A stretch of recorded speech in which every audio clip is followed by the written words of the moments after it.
Alright, welcome everyone to another deck profile video. This time, Master Duel edition. We don't get to do this too often. I play Master Duel quite a lot. I just forget to do anything with it because I always kind of try to play similar decks in Master Duel that I do in real life. But in Master Duel, we are at a pretty interesting point. Full-powered sprites are out, and unlike TCG Land, we actually have to deal with them being full-powered. I mean, they lost one sprite starter, which does not hit their consistency at all. So yeah, but instead of playing sprites, I'm here to bring you Exosisters again, but in Master Duel. There are some kind of key differences in what was available to us in Master Duel compared to what was available to us in the TCG, even up until the last ban list we got here back in early February. But yeah, let's just get right into it. Exosisters, heck of a lot of fun to play. Probably my favorite deck to play in Master Duel for the time being. So yeah, we're gonna start off with Triple Martha. I mean, she is the heart and soul of this deck. If you control no monsters or only Xyz, reveal her, special summon her, and then if you do, special summon an Exosister Alice, the best starter that we could get for this deck. She also has a bit of a variation compared to the other Exosister monsters, where for them, if the opponent is the one who moves the card out of their graveyard, they can Xyz just using themselves as material. For Martha, whenever a card is moved from either player's graveyard by any player, you can use her as an Xyz. You can Xyz summon with her, her being the only material. So, mandatory 3-up in this deck, and because we're playing 3 of her, we also need to maximize on our Exosister Alice. Alice, if you control an Exosister monster, keyword monster, doesn't have to be another Exosister monster with a different name. You can special summon this card from the hand, and then if you control Stella, gain 800. And yeah, Alice being in here is pretty self-explanatory. She is the best extender that we have.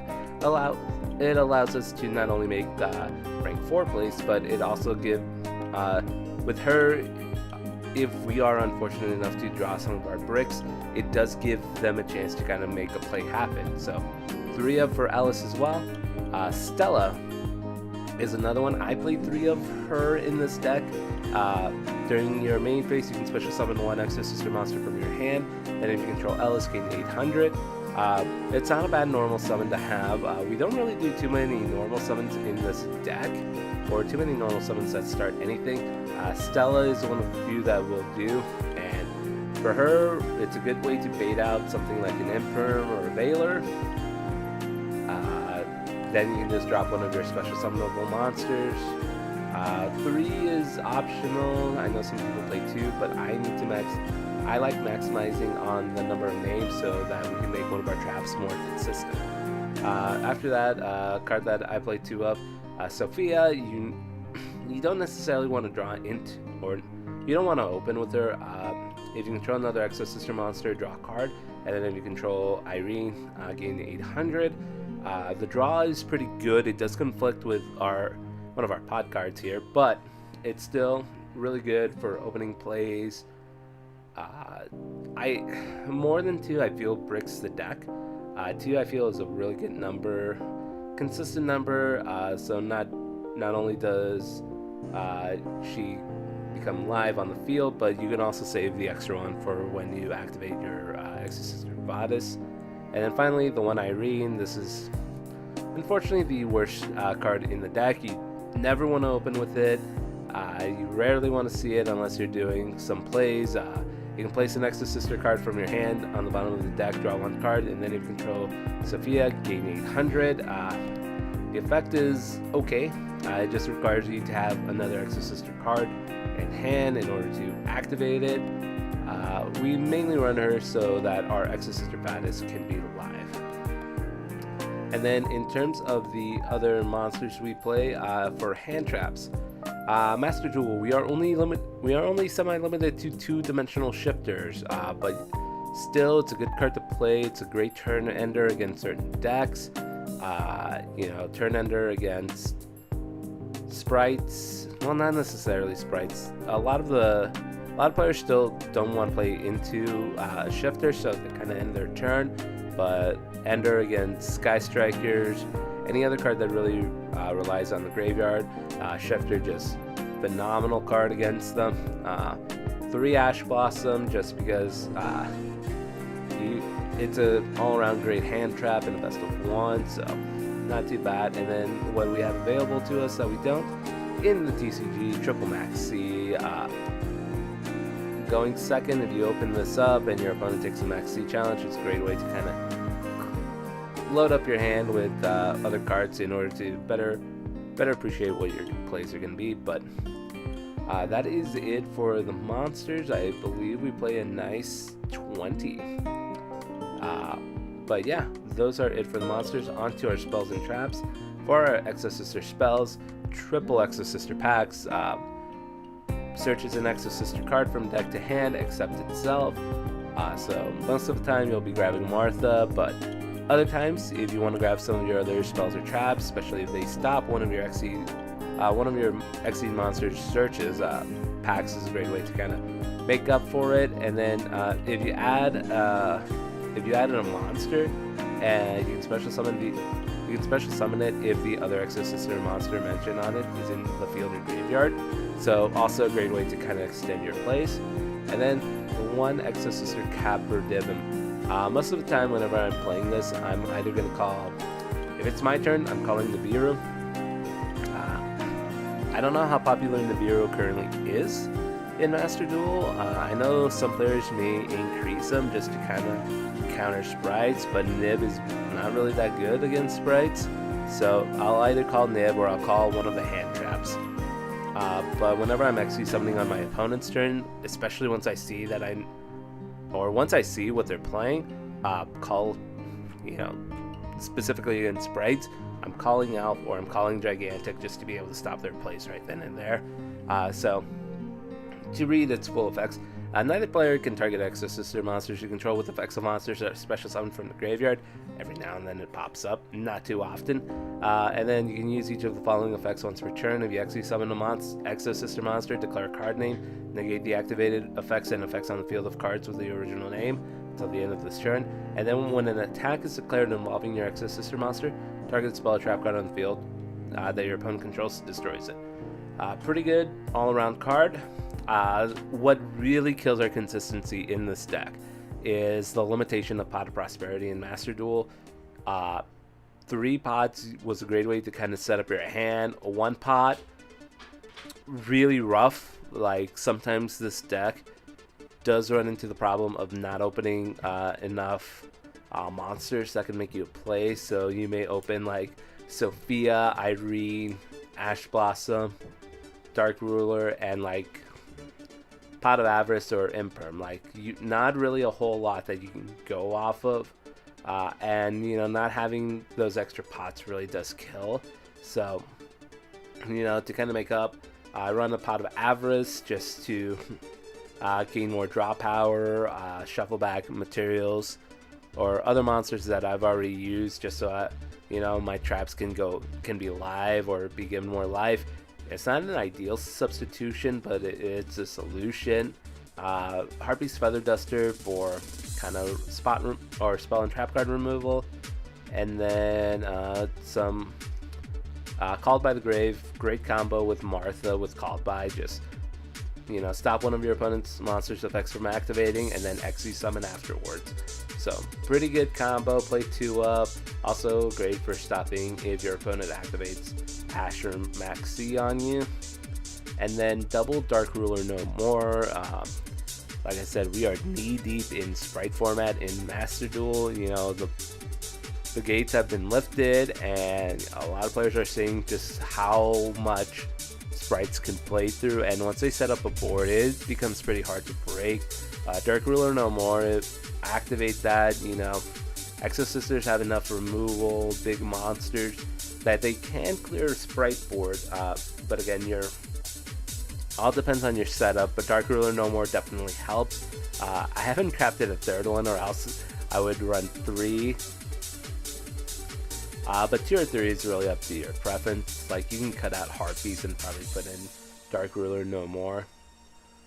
All personal preference. And then for our traps, for the Exosisters, triple Vadis, Pay 800 life points, choose an Exosister monster from your deck, then take one other Exosister monster from your deck that's mentioned on it, special summon both.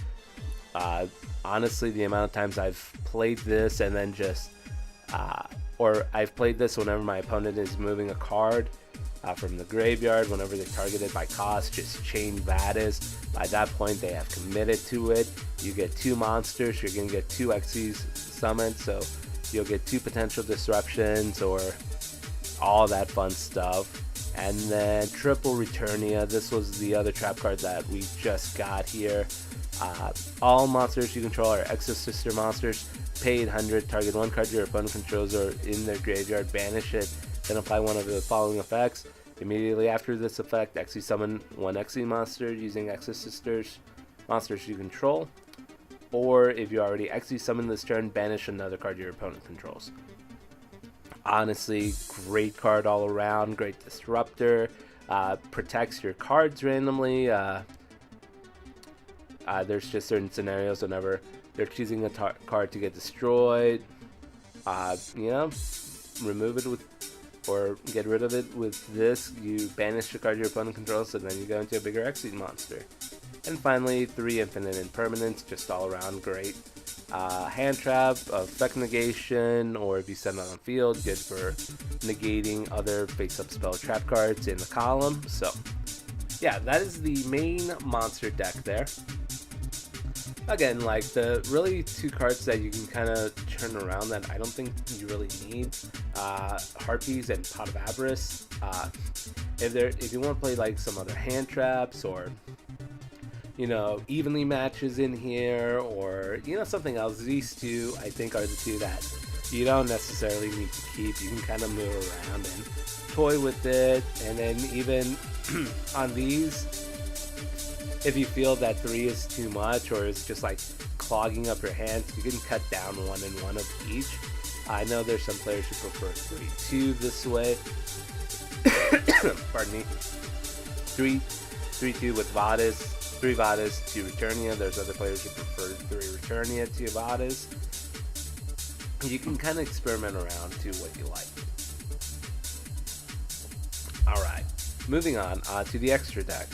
So we'll go with the Exosister monsters. I believe this is kind of the correct ratio, but again, you can move it around to your liking. But for sure, I think you need to play 3 Michaelis.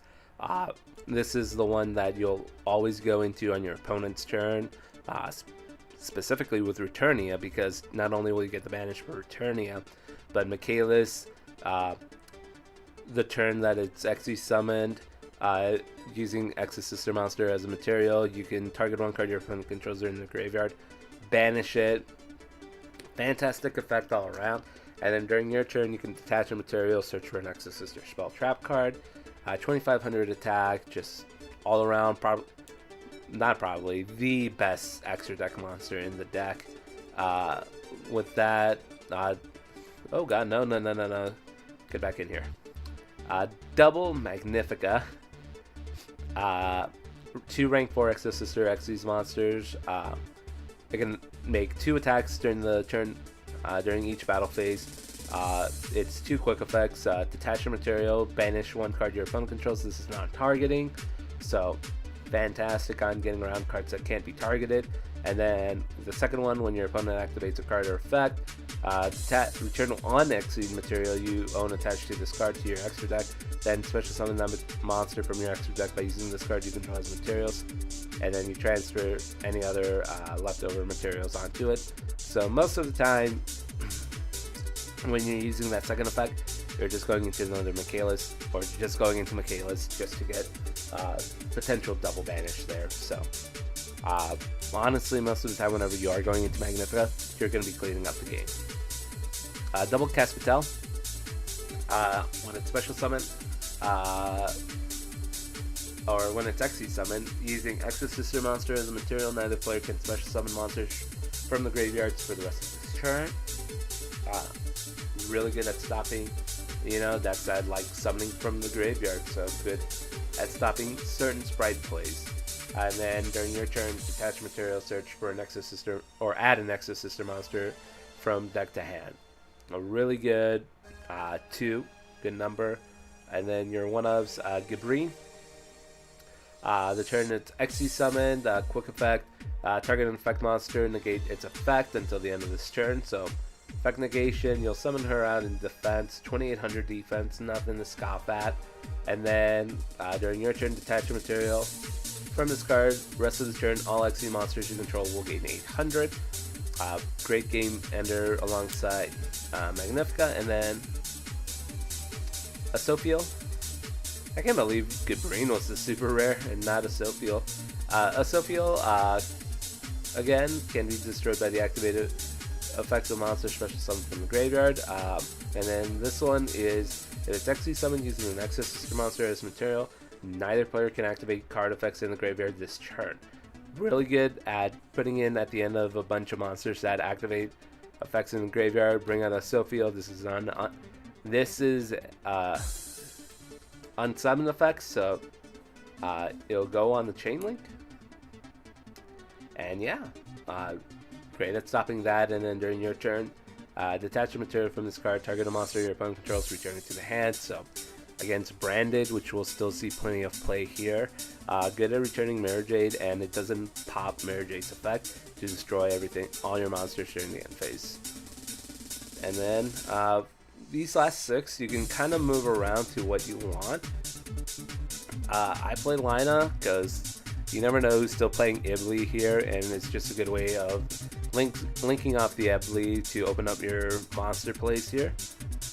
AA Zeus, we're still an Xe summon, or we're still a deck that does a lot of Xe summoning, so Zeus is always a great option. And then Baguska,